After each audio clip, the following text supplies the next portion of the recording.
Nyinyi mnakuanga tu mkisikiza gossips za online. Chai, mimi ni Sifuna.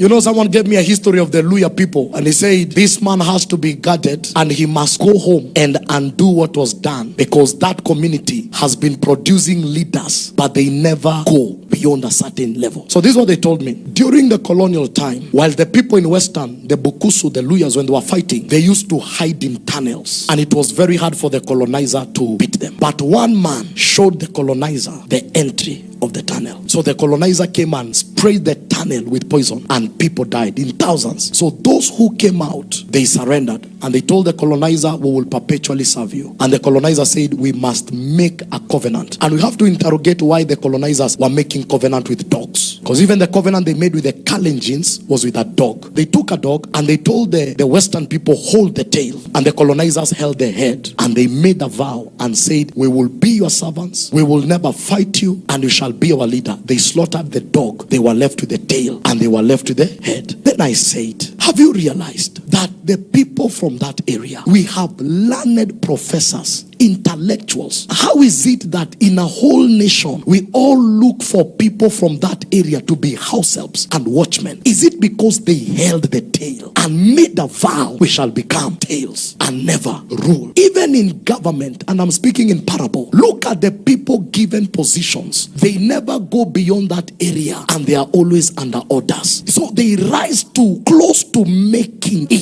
It looks like there is a caveat, and a spiritual blessing must be done to reverse the curse, so that when he says mimi ni Sifuna, there will be a reality to back it up, and he can become somebody in this nation. That is what we call a curse in a territory. It is a territorial curse that has to be reversed.